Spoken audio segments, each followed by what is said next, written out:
Okay, no. So, right, what we got into the other day, right, is we discussed how we got into World War II, right? How we're gonna lead up to World War II, right? World War I, we discussed, it was kind of a little beef between the Serbians, and we talked about Bosnia, and then we talked about how Archduke Franz Ferdinand, he got assassinated and all that stuff. That kind of led to World War I, right? But Germany had a big part in World War I, right? They were backing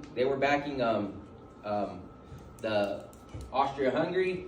They started attacking people. They developed a huge army, and so everybody blames them for the cause of World War I, right? And so after that, the Treaty of Versailles. Okay, remember this is important. The Treaty of Versailles is important because when they signed that, they took away Germany's military.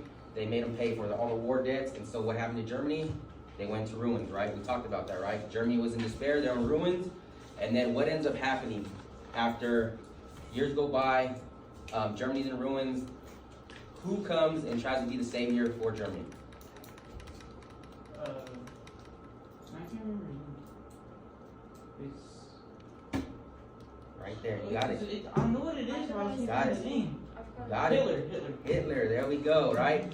So Hitler, right, he rises to power, and he takes over Germany, and he promises many things, right? He promises it to lead them back to, prosperity. Okay, so that's just reviewing of what we have done so far, right?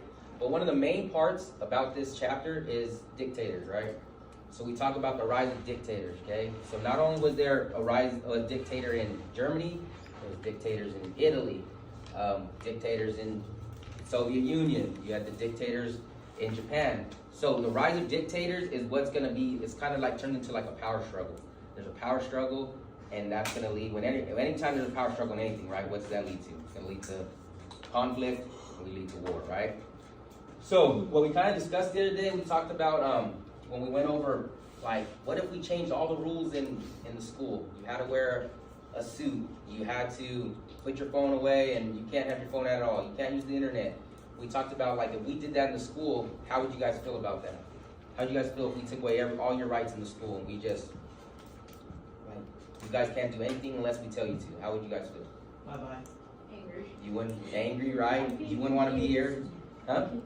Be confused, like why are you trying to do that, right? Because we're so used to freedom here in the United States that we're like, man, how can somebody control so much of my life, right? So we got to understand that, okay? It's not always like we have it in the United States. And so what we're going to discuss right now is we're going to discuss the dictators that oppress their people like that. They have total control of their life, right? And we're going to discuss how them leading them to power, they bring their whole country with them, and it turns into us going into World War II, okay? So, the reason I have this up is we're going to discuss this first dictator, okay? So that packet that I passed out, it has the green sticky note on it. Each group's going to have a separate dictator. So, group one, who's your dictator? Italy. So you guys have Mussolini. Who's your guys' dictator? Soviet Union. Soviet Union. So you guys have Stalin, right? Who's your dictator? Germany. So who's your dictator? Hitler, right? Okay, so what I'm going to do is I'm kind of just going to go over this.